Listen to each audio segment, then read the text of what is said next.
Welcome back to the Foreign Report, your weekly foreign policy show that gives you all the gory details of geopolitics with hopefully some laughs along the way.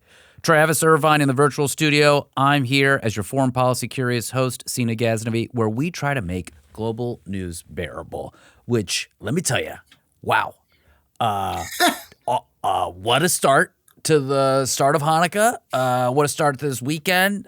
We live in Los Angeles. Rob Reiner, God, R.I.P. Like, oh my gosh.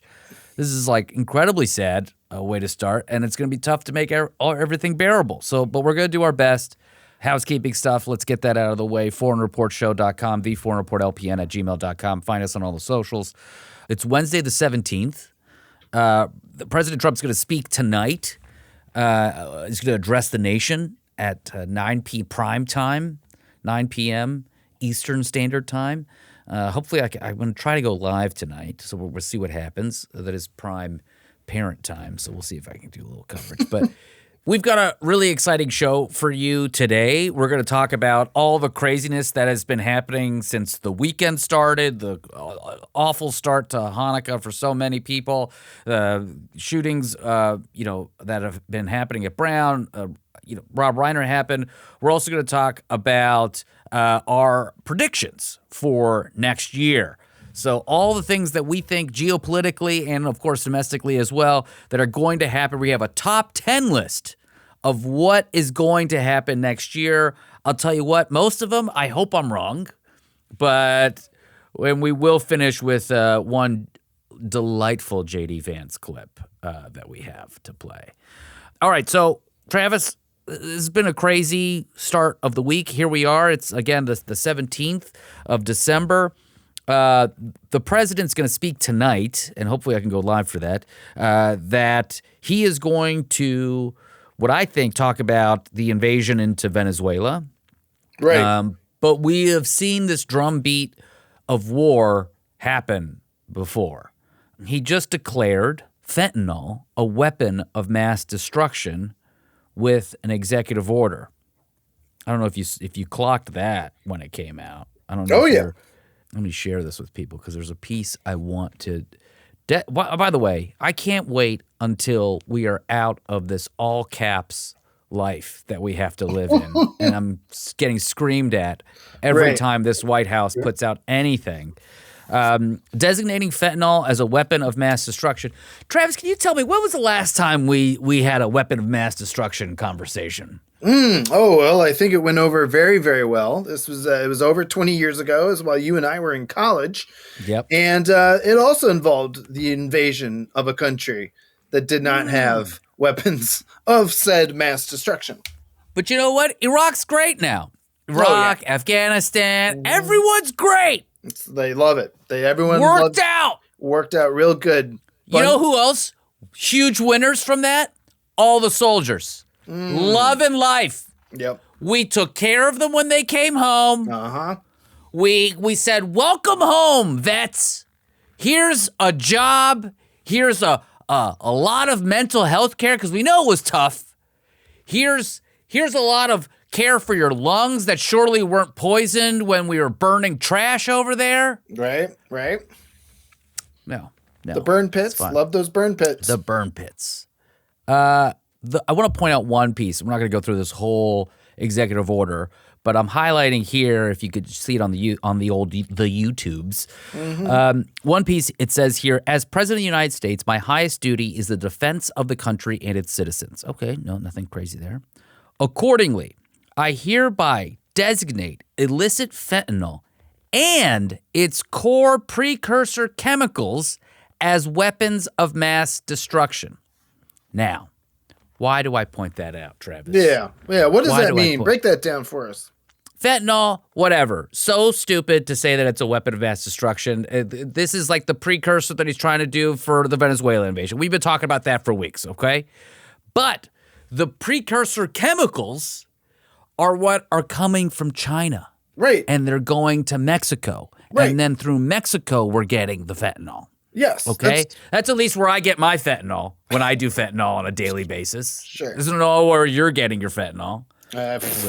I don't know either, but man, it works. Man, thank God. Thank God I got all these muscles because all this good fentanyl. Look at those pipes. I got fentanyl pipes. Listen, I think the other big enemy of this administration and the other big rival we have as a country is China. And so this gives a lot of license to maybe use more emergency powers in our rivalry or fight or this economic war that we have with China. What that'll end up meaning, I don't know. But, I mean, none of us can predict anything this president does, of course. But I want to flag that for people because I think that's super interesting. And when I say interesting, I mean terrifying. Okay? Great. I hope that's bearable. Hope it's bearable. Little tuss. You're okay, you little cutie. You're a cutie. Your little cheeks. Little cheeks. We're so bleep it. Anyways, so that's what's going to happen tonight. We'll see what happens there. By Friday, when you're listening to this episode, you'll be like, Seena, you were wrong, or you were right, or, yeah, man, not listening to that show anymore. it's too sad. I mean, I've seen full-blown predictions that Friday's the day we go into Venezuela because that's the day all of the Epstein files are supposed to be released. So this Friday? Yeah, it's very much a Wag the Dog, which is a 90s reference for anyone keeping track. Wag the Dog. I would love that movie. When you start a war to avert a domestic crisis, for example, you're implicated real bad in a bunch of legal mumbo jumbo involving a dead pedophile. But, yeah. And then, Susie Wiles, the chief of staff, told Vanity Fair that Trump is all over the Epstein files, but not doing anything bad. So she said, I believe, I don't know if this is a direct quote, I think it might be paraphrased. She said that, they were young playboys together. So, like, Donald Trump kept saying he doesn't know, he's not friendly with it, whatever. They ran around together. Yeah. And I'm sure never mind. I'm not going to go down. I'm sure it was all fine. I'm sure it was all above board and 18. Anyways, there was a shooting the first day of Hanukkah this past Sunday in Bondi Beach in Australia. 2 gunmen opened fire on hundreds of people celebrating the lighting of the first candle. 15 were killed. Dozens were wounded. One of them was a Holocaust survivor. You've got to be kidding me. In your 80s, you survived the Holocaust. Like, a father and son are currently being held as suspects. Authorities have found connections between them and ISIS. Homemade ISIS flags found in their car. A trip to the Philippines, police are speculating, was a visit to meet with the group. So they know a lot about these guys. They're from India, and the 50-year-old father was from India. He was killed on site. His 24-year-old son was injured, and they had been investigated in 2019 in connection to a self-proclaimed ISIS commander who was convicted of plotting a terrorist attack. So I don't know if you guys saw the video, but there was a bystander of a Syrian-born guy named Ahmed Al-Ahmed who tackled the father and disarmed him, as well as Boris and Sophia Gurman, who were killed during their efforts. It's like so sad. One of the things I want to flag is, yes, Australia has strict gun laws, and they're actually going to be passing legislation to make them even more strict because from what I was seeing, it's like, belt loading, ammunition, stuff that seems a little crazy at the end of the day. And there are probably gun policy advocates they're going to say that this doesn't work. Look, Australia still had a mass shooting. It doesn't work. They don't have one every week. They aren't completely desensitized by mass shootings. You could tell them that when you're at a holiday party. Okay? I'll take one mass shooting over the one every 3 days that we have in America. I don't know if that is a correct step, but it feels emotionally right. I'm numb to it. Yes. The other thing that's been happening in Australia, so you are required to vote in Australia, which I love. I don't know how you feel about that. You're get the government out of my backyard type thing, but do you feel okay with the government mandating everyone vote? I think it's a perfectly ordinary thing to ask your citizens to do. I personally would like more incentives as opposed to a mandate, obviously.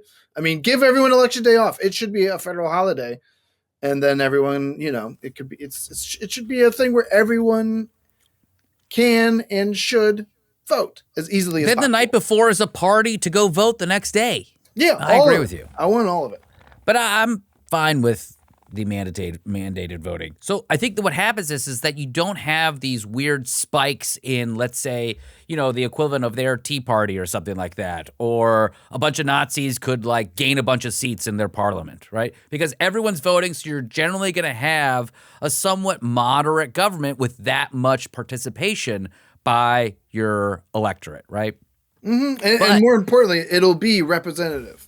Right. Yes. America's elections are so often only decided by the percentage of people who show up. It's either like old people or like, wow, the youth. It's like, but even when the youth shows up, it's like, wow, 40% of them. Great. Yeah. They're like, this is amazing. The problem that happened is that for years, anti-Semitism and Nazi propaganda has been floating up to the surface in Australia, and people haven't been doing anything about it. The government hasn't been doing anything about it. Why? Because generally they have a moderate government, and they don't take it so seriously. In America here, we have them in Congress, basically, and so we're like, oh my God, these guys are winning seats, So I think that's what's the difference between our two countries in a way.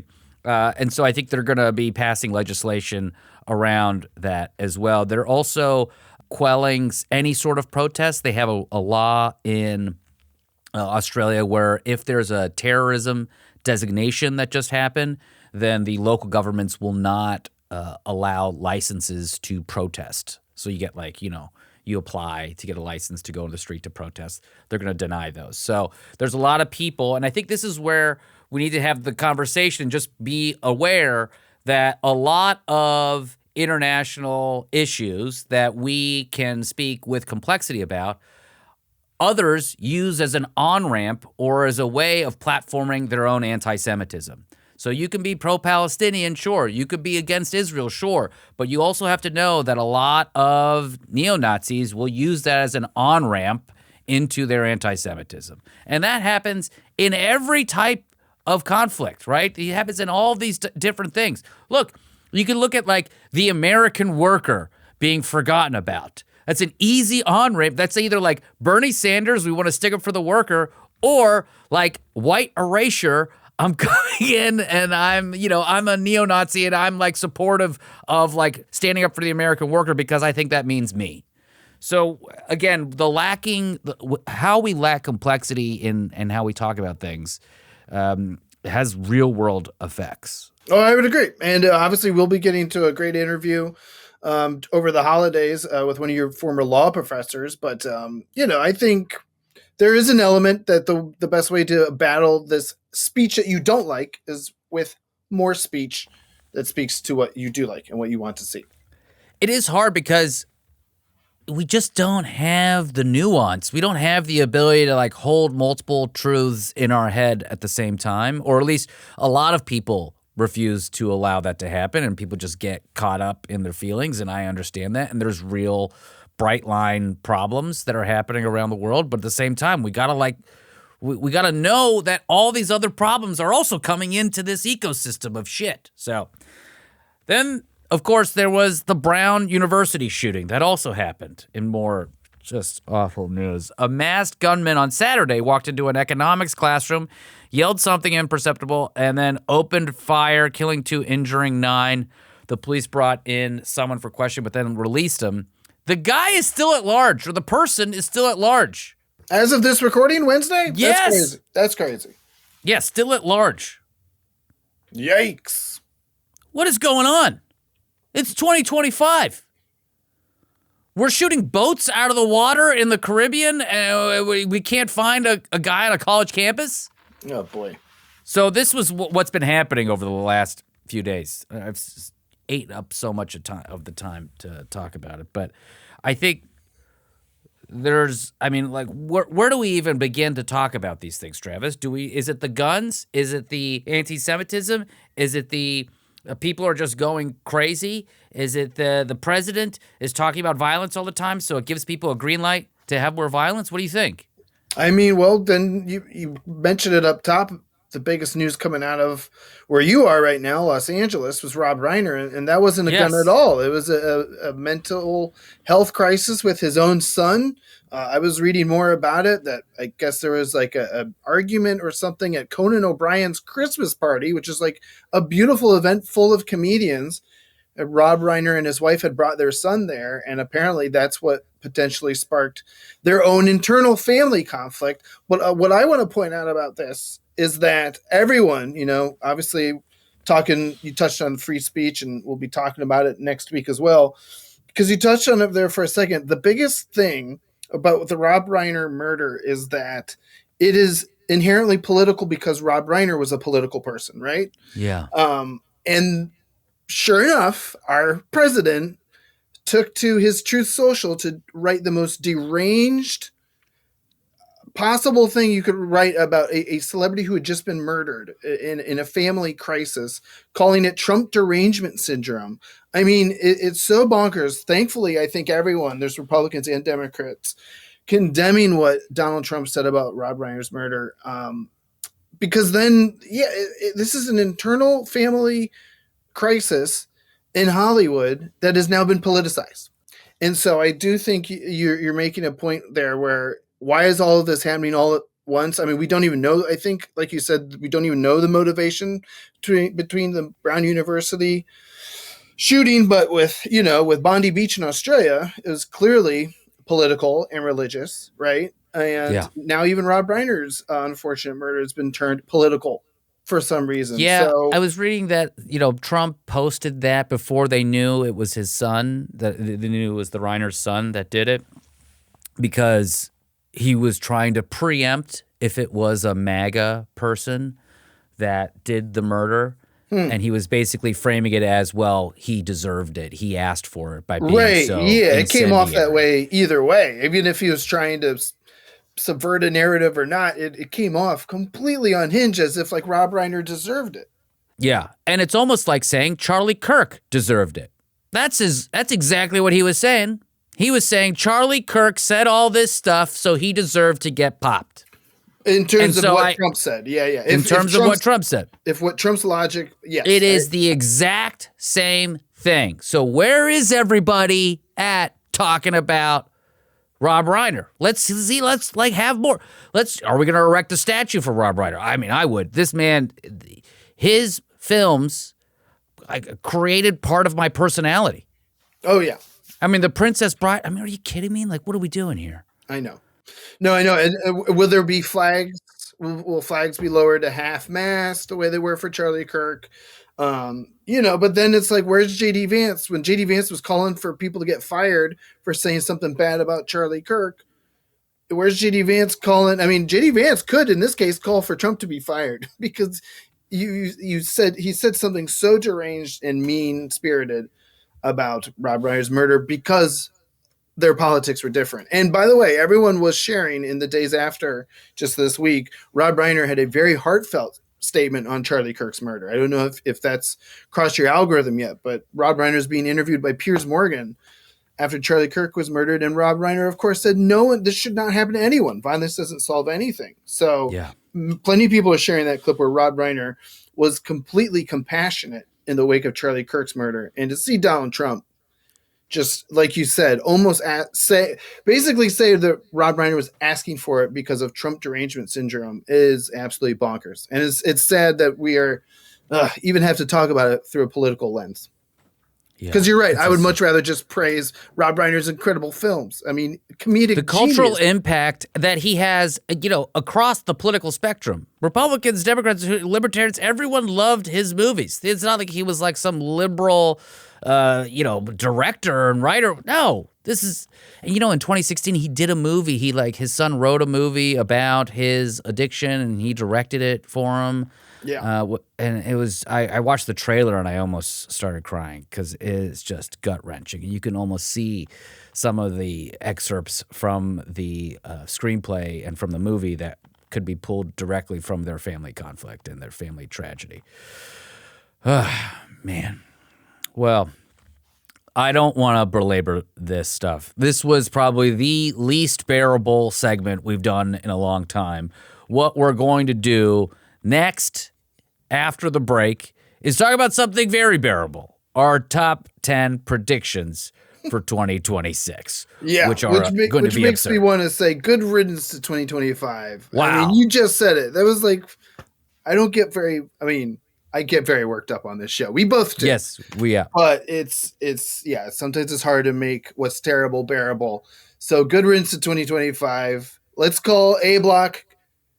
See you in hell. 2025. See you in hell 2025. You know, fight, flight, freeze. You know, those things where you react to. The Rob Reiner thing was like freeze. Like I didn't know what I didn't know what to do with myself. And it wasn't just because the temperatures here in Ohio were in the single digits. I froze mentally and physically for a few days. So it's time to look towards 2026, folks. This is what we have to do as humans, is try to find the bright side, the brighter side, as our good friends Ed Larson and Amber Nelson do at our network. So let's go for it. All right, we'll be right back after this with our top 10 geopolitical predictions for 2026. Welcome back to the Foreign Report. I'm Seena Ghaznavi, Travis Irvine. We're trying to make global news bearable, folks. It is an unbearable time to try to do that as well. But we have some fun predictions for you for next. I mean, are they fun? We're going to find out. We're going to find out. Yeah, I mean, some of them, we'll see. We'll see. You know what? There's a little phrase we have in politics. Things are either going to get better or they're going to get worse. There you go. You take it from there. Thank you. So we're going to start at number 10. I'm going to go all the way down to number 1. I'm going to try to explain some of these things. You tell me if you agree or disagree with them. And you at home, you can play along. Play along. Tell me what you think. And then you know what'll be fun? In a year, when Travis and I are in a gulag in El Salvador, we're going to do another episode where we see if we were right about these things. So let's get into it. Number 10. Ding, ding. Marjorie Taylor Greene is going to lead an America First breakaway movement. Ooh, interesting. What's crazy about this is that with with Speaker Johnson really on the ropes right now. Right. Which we love. We love to see it. You love finally some good news, right? Marjorie Taylor Greene might be doing this vote to vacate the speakership for Speaker Johnson. Apparently she only needs 8 more Republican votes with her and all the Democrats to force out Johnson and hold a vote for new speaker. I don't know if that's actually going to happen. This is like Wednesday here. I thought this was going to happen next year, but it's clearly like she could be making some moves to start her own movement. She is disillusioned with what President Trump has been doing, and she was number 1 early MAGA. Right. She was one of the first. And so I think she's going to start this maybe split that happens within the right wing, setting up some sort of like 3-way ideological battle between like establishment Republicans, like your Bush Republicans, your MAGA loyalists, and then the even more radicalized America First faction. Wow. So we'll see. We'll see. Well, she's only got a few weeks because she is leaving her seat, obviously, in early January. But this is reminiscent to a few years ago with what they did with Kevin McCarthy, right, when he was briefly speaker. So this is very interesting. It's like you said, there's a certain element of chaos that's kind of part of the conservative movement right now, and she is certainly leading the chaos in some way, but in other ways, and this is where I'm interested in your prediction about her kind of forming her own movement. I mean, how many times have we said in the last few months, wow, Marjorie Taylor Greene speaking to me right now. Like she wants the Epstein files released. She was talking about how we got to get healthcare prices under control, that this is what people voted for. Foreign policy. She's an America First person. Why are we sending so much money overseas to Argentina for beef, $20 billion, things like that. So very interesting prediction. I wonder if she actually does what you're talking about and becomes a leader of her own movement, or if she just kind of goes off into the sunset, gets her retirement package, right? There was an interesting point I think AOC made that Marjorie Taylor Greene is specifically leaving right at the time when she gets her benefits, her pensions and things like that for being a federal employee. Well played, MTG. Well played. I know, right? And that's always fun when all of us, though, we're all welfare queens, of course. But no, you served 3 years in Congress, get your pension. Yeah. So it's interesting. I'm interested to see if you are correct. If she sticks around and stays loud, or if she just kind of rides off into that Georgia sunset. Well, I think the even crazier prediction is that she joins The View. That's the even crazier one. So I don't even want to do that one. That is the one thing I hope you're wrong about. I do not need The View being louder and in my algorithm even more. It's like I don't care when Whoopi and Joy fight with some blonde conservative lady. I'm sorry. Yeah, nothing to be sorry about. All right, number 9.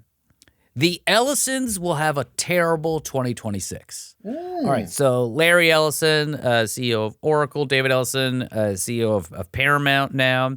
He bought Paramount with daddy's money, of course.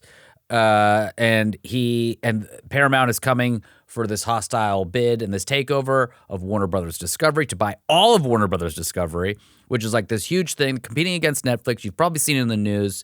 I will say I am for Netflix in this deal just because if Paramount wins, they call it synergies of jobs are like triple that of what Netflix has. So they would fire tons more people within the studio system that are working. I'm talking lighting technicians, craft services. They're going to be double if they merge those two studios. Right. So that's why, and like, it's not like I'm a big fan of Netflix, but it's a lesser of two evils. And Netflix just doesn't have that kind of a studio arm.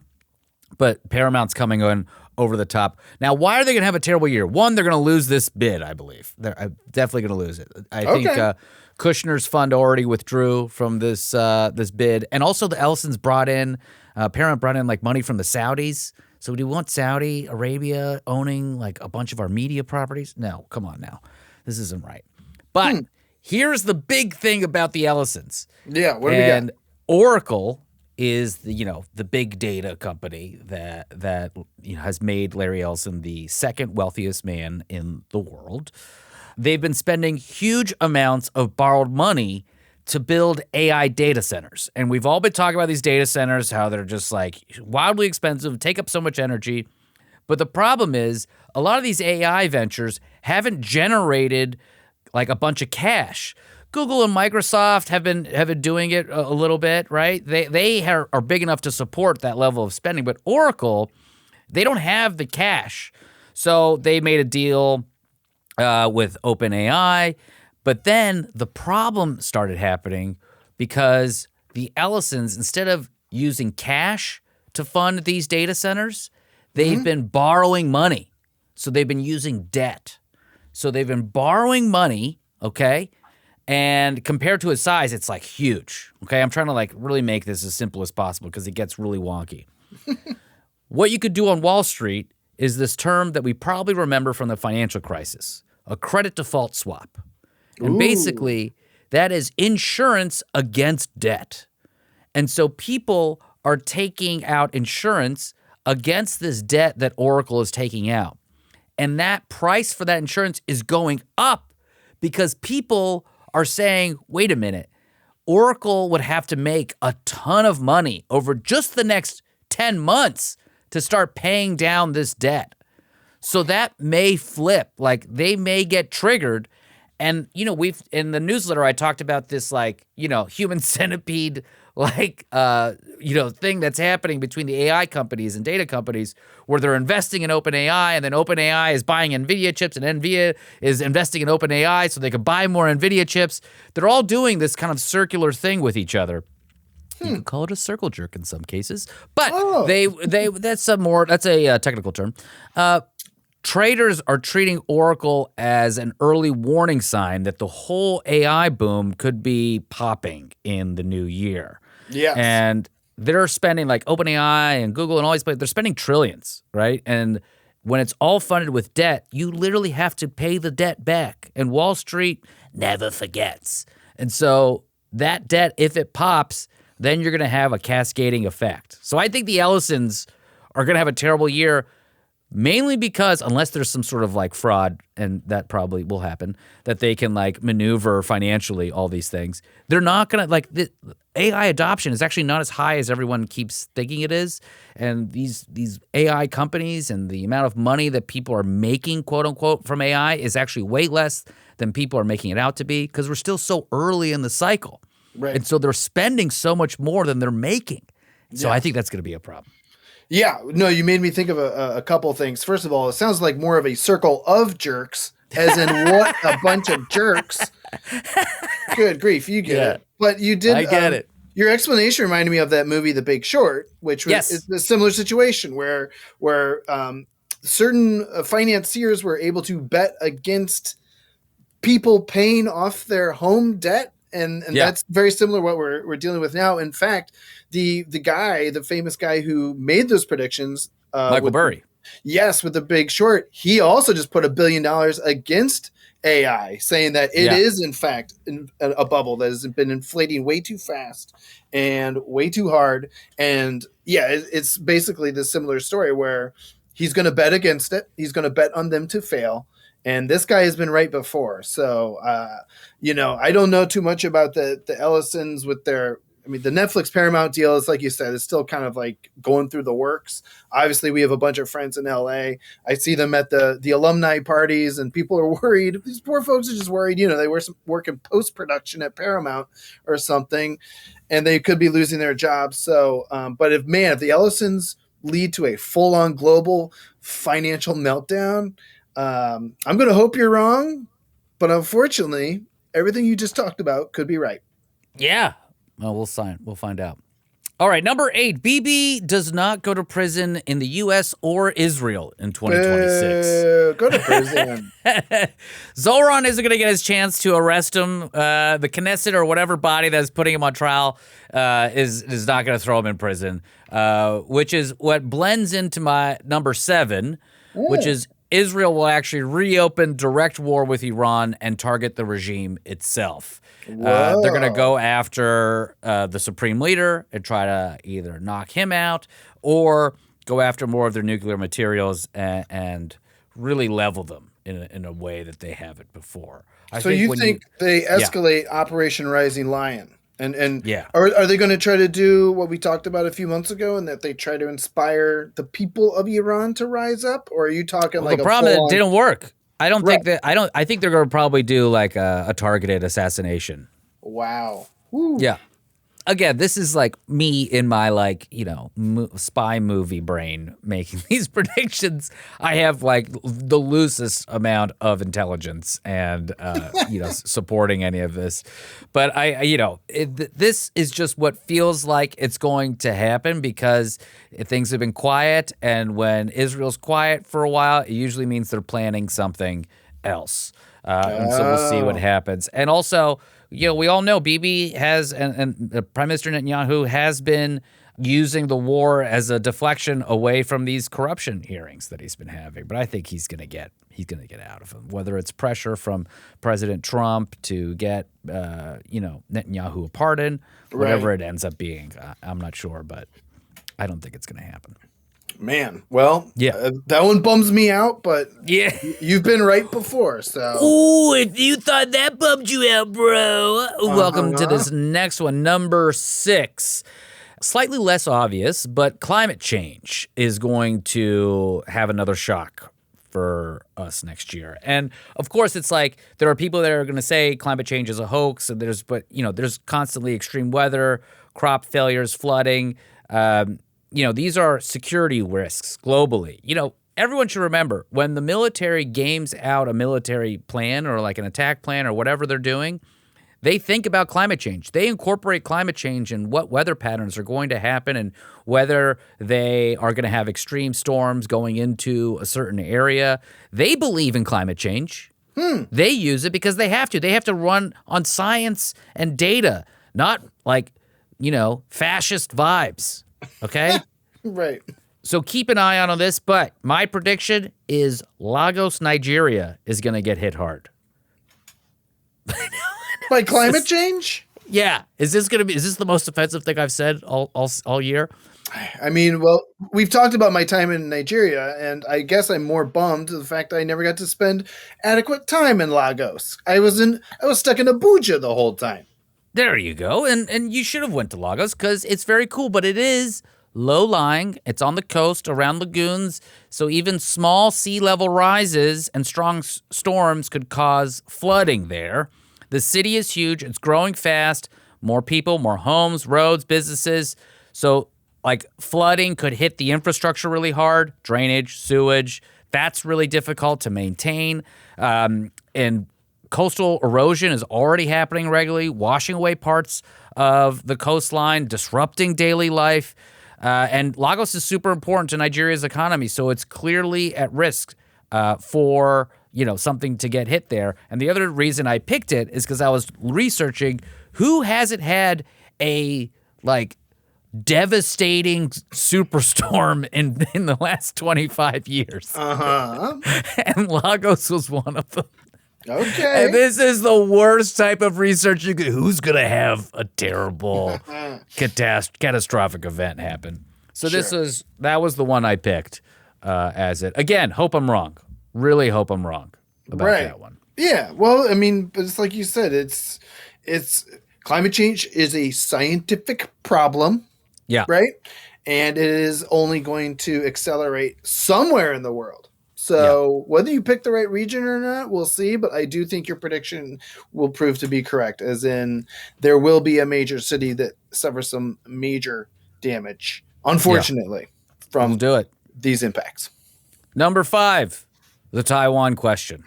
This is a big one. Ooh. 2026 will be the year that Xi and China will move every final piece they have into play on Taiwan.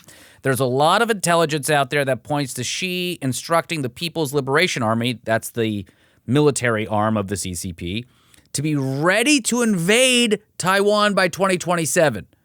This coincides as well with the PLA's 100-year anniversary. Happy anniversary, we're invading. Yay. Woo.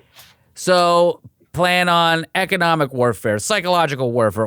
They're going to make diplomatic moves as well over the next year, in my opinion, to help portray themselves as a country that people want to do business with. They're already doing that at the last Asian Pacific Summit, and they're doing a lot of free trade deals. They're going to try to curry favor with the world, which we've allowed. There's a vacuum now with America kind of retracting back to be more in our own hemisphere more. Mm-hmm. That leaves China the ability to go and do deals. So if, let's say, Taiwan gets attacked by China and through some sort of reunification premise, then all these countries that have positive trade relations with China aren't going to necessarily speak up and get upset and fight back or go to Taiwan's defense. Now, some, like Japan just said, we'll defend Taiwan if you go in there. Does that mean America will get brought in? I don't know. But that's the 2027 thing. So 2026, expect China to be making some moves. And this also speaks to what the U.S. and China will be doing, because the U.S. knows this. The administration, albeit whatever, they've had a hawk eye on China. So they're going to be, I think, trying to do two things. Making actual overtures to them to try to make sure that we can have some deals. They're going to try to lower the energy, lower the temperature in the room when it comes to these tariffs and everything. We're selling them these AI chips, of course. We talked about that a couple weeks ago. But I think they're also going to be doing some military maneuvering in the Pacific. And so kind of posturing as well. Wow. Crazy. Is that a lot? That was a lot. I mean, it's a lot, but I feel we've covered it on this show, and certainly anyone who's been paying attention the last few years, that's why everyone's been saying the Ukraine question. If the United States, the EU, NATO, if you let Ukraine go down and let Russia do that kind of aggression, China's the one who's watching that more than anyone, because China's like, well, if they're fine letting Ukraine go, then maybe we can finally go after Taiwan. It's been in their crosshairs for, like you just said, a long, long time. They've been maneuvering towards this for a while. Yeah. Number 4, the U.S. military intervention in Venezuela will escalate to regime change. So we've This had one might come true tonight. before midnight on New Year's Eve. But go ahead. Yeah, this may happen in 2025. So we've started with sanctions. We've pressured them. We've had proxies. We've done this. We've talked about the unsubstantiated, unjustified killings of these boats and exploding these boats in the Caribbean. What begins narrowly is defined as like a stabilization mission is going to evolve into a de facto effort at regime change. And again, this connects to exactly what we were talking about at the top of the show. Fentanyl is, quote unquote, a weapon of mass destruction. And so all these other countries are going to be not wanting to get in the mix with Venezuela or help back them because they'll get pulled into a hot war. And this also speaks to what I think we talked about last week, this foreign policy, like strategic positioning that the United States is doing, where they're talking about the spheres of influence. Right. Your sphere, my sphere. You stay over in your playground. I'll be in my playground, and I will destroy this country. So that's what we're doing now. We're taking over this hemisphere. We're going into South America. We're going to flex all over South America and try to project power, to influence them. And I've talked about this on the show as well. I think it's not about the oil. There's an oil embargo. They're stopping these ships. I don't think it's about the oil. America has plenty of oil. We export energy. We have that. I think the thing that we're going to be doing is making a deal with Machado when we do regime change, having her license all these rare earth materials and minerals to the United States, and have the Venezuelans do the toxic mining for us. Wow. And by the way, this one, this prediction reminds me of what you just talked about, which how will China view this, right? If the United States does a similar thing to what we did 20 plus years ago with Iraq, right? I mean, Putin always looked at Iraq and said, well, the Americans just went in. So that's why Putin started to justify him going into Crimea, now obviously in Ukraine. Other countries look at what the United States does and then say, okay, we can use that to justify our own actions. It's a great point. I wonder how China would look if we're literally talking the next few weeks here, America, United States goes into Venezuela on, again, these ridiculous weapons of mass destruction. Here we are again. I do wonder how China sees that and then potentially uses that for your prediction about them. The Taiwan question. I think that's a great point. I think Taiwan, she would definitely use that. And frankly, I wouldn't put it past them to just make that deal explicitly with Trump and just be like, hey, we'll let you do this thing in Venezuela. We're going to do this thing in Taiwan. You stay in your area. We'll stay in ours. Wow. Yeah. Spheres on spheres on spheres. Bup, bup, bup. Number 3, U.S. Department of Justice blocks full release of the Epstein files. No, MTG, help us. I don't think these things are going to come out. What do we even say about what are the files? What are we talking? There's no black book. There's no Google spreadsheet that he's got everyone's name in. I don't know what the files actually mean. You're our official Epstein correspondent on this show. Let me just say that. Which I'm sure you wanted that the title. Label I always wanted and never asked for. Exactly. When you were at Columbia Journalism School, you're like, I'm going to be the Epstein correspondent one day. Right.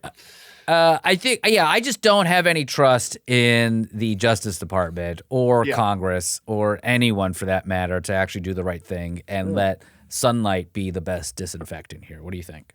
Well, you and Ed Larson both. I mean, when we had Ed Larson on the show, I was already feeling optimistic about it because that was when the discharge petition had the votes, right? Yeah. So we're in the process. I mean, again, we're recording this show on Wednesday the 17th. The Epstein files are supposed to come out on the 19th. There's ways to bury the story, right? Anyone in politics knows that if you want a bad story to come out, you want it to come out on Friday because people aren't paying attention on Friday and it's gone by Monday. It is the general, if you've got bad news in your campaign, that's when you would want it to come out.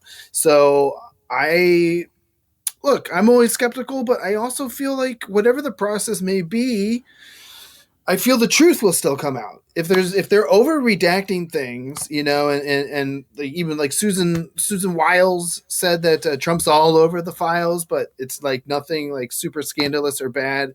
We are at a point where it's getting past drip, drip, drip. And I do think it's eventually just going to be a truth faucet that's going to unleash in one way or another. And there's no putting this genie back in the bottle. There's no way to close this Pandora's box. I think this is when your one prediction where I will challenge you. I think this stuff keeps on coming out. New emails, new pictures, new videos, everything all at once, all the way till November 2026 election season. I hope you're right. I just don't have any optimism these days about stuff that actually I should be optimistic about. Number 2, the U.S. economy will go into a recession in 2026 I thought you were, whoa. Well, you seem pretty optimistic about that. I am optimistic about a recession. Great. I think, and a recession is 2 quarters of negative GDP growth, okay? Right. And so, are we already in one? Is this another prediction that's already? Well, it's always backwards looking. So, I mean, right now the U.S. unemployment rate, what did I just looked it up? It's 4.6%. It's the highest it's been since September of 2021.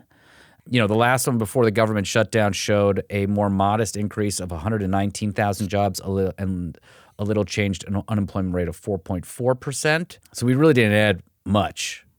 Okay, we lost 105,000 jobs in October and added 64,000 jobs in November. I think this is just going to keep happening. And if you see the signals out there, I think by the beginning of Q4 next year, which is what is that, October, that we're going to look back and they're going to say, oh, yeah, we're in a recession because it's just chaos. I wouldn't put it past Trump to do some sort of like cash payout to every American before the midterms to try to juice them up and make it look like he's already floated that idea, I believe, right? Oh, really? Okay. Yeah, that makes sense. That's what I had heard that he uses. I think he was going to talk about using the tariff income because we're bringing in more money than ever to give everyone a check. But every economic expert has already said that does nothing to cover the fact it will do nothing. Everyone's paying more money every single day on daily expenses. So it doesn't even cover the difference. You should put that money towards the debt and the deficit. Like we have other things you could put that money towards. Healthcare subsidies, there's all kinds of different things. Or we give $1 trillion to the richest people. And it trickles down. It trickles down. Absolutely. like pee-pee on a pee-pee tape. Silly me in a pee-pee champagne tower. I think this is going to be just a hellscape. So, I don't know. I'm putting all my money into diamonds, lab-grown diamonds. Anyways, number 1. Here we go. This is your number 1 prediction for 2026. I guarantee it's going to make people upset. I don't think the war in Ukraine will end in 2026. I think that's a fair prediction. And it was bonkers. And I know you're going to get into it here, but for me, I remember when this war started right after the Winter Olympics of 2022. And now the Winter Olympics, I'm seeing the commercials on NBC. Oh, yeah. It's Winter Olympic season again, and this war is still going. It's still raging. And, Trump said he would end the war on day 1. And I think what you're going to see is we're entering in those winter months, of course, which is what really puts a lot of pressure on Europe because they still get their energy through these oil supply lines and everything. Right. And I think that's going to create some energy shocks because these supply lines will probably get hit and push more pressure on the European Union to try to make a deal, to try to get Ukraine to make a deal. And so we'll see. And Trump, of course, no clear policy. It changes every month, every 2 weeks, every other day, whatever it does, it changes. So we have no trajectory to predict where he could possibly go or what values, frankly, he has to even protect other than enriching himself. So I think there could be like a ceasefire, like a little bit of like temporary ceasefire while they try to negotiate something. And maybe he'll do that before the midterms to be like, look, we ended the war. Right. But it's not going to end. Right. Another war that I've ended. It's 900 wars. I've stopped 900 Yeah, wars, God, actually. God. Wow. Well, I thought this top 10 list was going to be more exciting, but I tell you what, it made everything bearable, though. I feel Yeah. bearable. I mean, look, in what, 20, 30 minutes, you just covered what we'll have to talk about for an entire year next year. So, Yeah. frankly, this is as light as it gets, folks. Buckle up. Get ready. Well, you know what? No, it's going to get lighter because you have a great JD Vance clip Yes. that we're going to play. And it does piggyback off a prediction that you had in your top 10, but you took it out, which I want to mention anyway, because I am very interested in this. And then that'll get us to this classic JD, baby. He's back in the news. Get that theme song ready. Let's go. All right, let's take a quick break. And when we come back, JD Vance Corner. Welcome back to the Foreign Report. I'm Seena Ghaznavi, Travis Irvine in the virtual studio. It's time for... Give him a chance, it's JD Vance. No, wait, he sucks. Bam, bam, bam, bam. Club remix. Wait, let's do the club. Oh, here we go. Yeah. Give him a chance, it's JD Vance. No, wait, he sucks. All right. Welcome back to the JD Vance Corner, everybody. Let's go. A prediction that Seena had in his top 10, but probably rightfully got kicked out, was that JD Vance, after a sudden health crisis, short-term or permanent, ends up assuming the presidency, and it has to be sworn in. Now, I do remember during the Biden administration, he had, I think he had like a surgery or something. Yeah, they put him under anesthesia, I believe. So Kamala Harris did assume the duties of president briefly, like for a weekend. Yeah. And I do think you could be correct on that front, that JD Vance has to, like, I don't know, pretend. He gets to play pretend for a weekend where he is the president. There are people saying that Trump's health is rapidly declining, right? Yep. Allegations of all kinds of different, the MRI that they've never explained, things like that.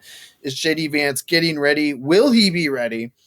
And I want to show a clip because there's some fun stuff going around with this. You mentioned it earlier, Susie Wiles, chief of staff. She unleashed on the entire administration in a Vanity Fair interview, specifically calling JD Vance a conspiracy theorist for about a decade, who basically went from a never Trumper to a pro-Trump as a matter of political expediency. Now, of course, I agree with Ms. Wiles very, very much. I think I've been yelling this on the show for months now. But I do want to let's watch this clip and let's decide, is JD Vance ready to be president? Because we've said, I think at the beginning of the year, I was more terrified of JD Vance because he had that gift of gab. He knew how to spin things.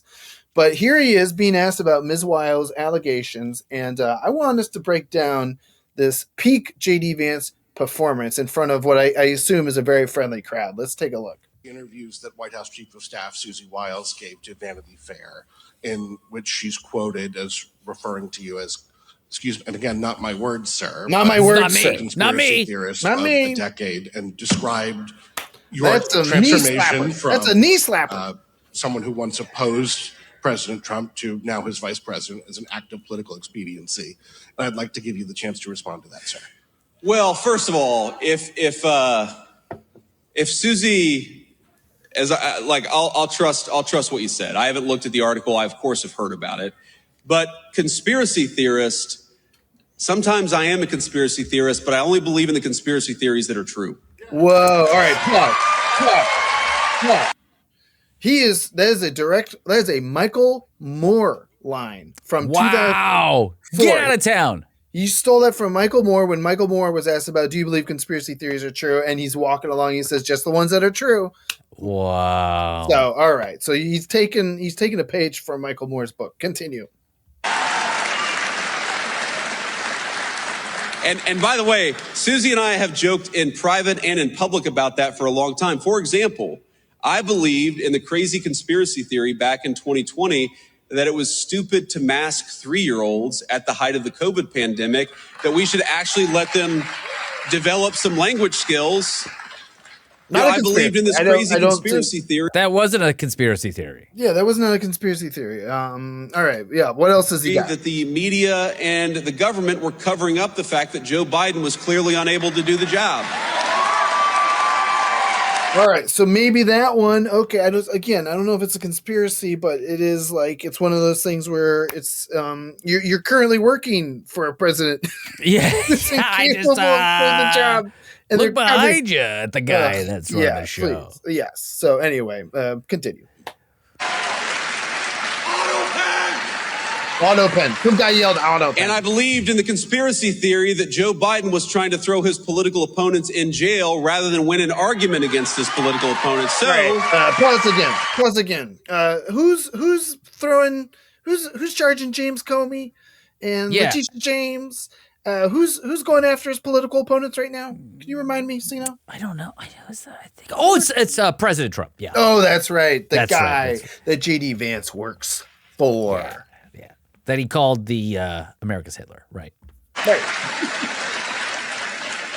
at least on some of these conspiracy theories, it turns out that a conspiracy theory is just something that was true 6 months before the media admitted it. And that's my understanding. And that's a good line. I like that line. Sure. That's a good line. So we closed strong, but we saw through it, Seena. You and I, even just now, right? I know I sent this to you on Instagram at like 2 a.m. But even right now, and I do think, there's always going to be a 30% of the MAGA electorate. They're in for whatever Trump sells them. Yeah. Whether it's shoes or a steak, Bibles, or JD Vance, they're in.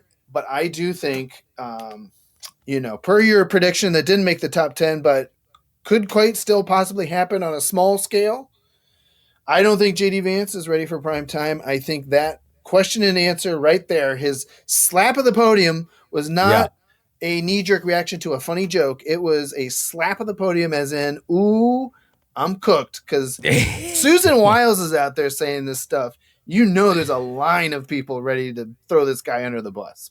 Absolutely. I think this guy is cooked. There's no way. He doesn't speak to the gut of everyone. No one liked him in the beginning. I remember when you did those on the street interviews when he was announced, and everyone, it was so great. The timing was perfect, and it captured what so many MAGA people were like. What? What? Not that guy? That guy. Yeah. Come on. Yeah, you're absolutely right. Yeah, we were on the ground in Milwaukee when the announcement was made at the RNC 2024, and it was wild to literally in real time get other Republicans' reactions. They wanted Marco Rubio and stuff, guys like that. Well, they got him a little bit. Jesus. And that's a big question. Just again, talk about 2026, and then of course 2028 is right around the corner. I think what happens in the midterms is going to be. It's going to be more than just the party in power loses seats or whatever. Whatever party controls the White House, they lose seats in Congress. I think it's going to be a referendum on the Trump administration. And then you're going to start to see, is there going to be a Ted Cruz challenge? Is there going to be a Marco Rubio challenge? Is there going to be some Republican governors who are maybe like, you know what? Yeah. Stand up and do something. Or MTG. Maybe goes for an independent run. And I think Ted Cruz is going to eat up a lot of oxygen once this comes around. So. Absolutely. So let's buckle up for better days ahead, buddy. I appreciate everything you do. Thanks for helping me and all of us take the terrible and make it bearable. Let's hope for better things in 2026 for everybody. Let's hope for it. You could pray for it. I'm open to that. I'm wearing a Santa hat right now. I'm gonna ask Santa. Like any good capitalist, okay? That's good. All right, guys. ForumReportShow.com, theforumreportlpn@gmail.com. Hit us up with all your questions. And, hopefully by the time this drops, we're not at war with Venezuela. But, what else is different? Happy holidays. Happy holidays.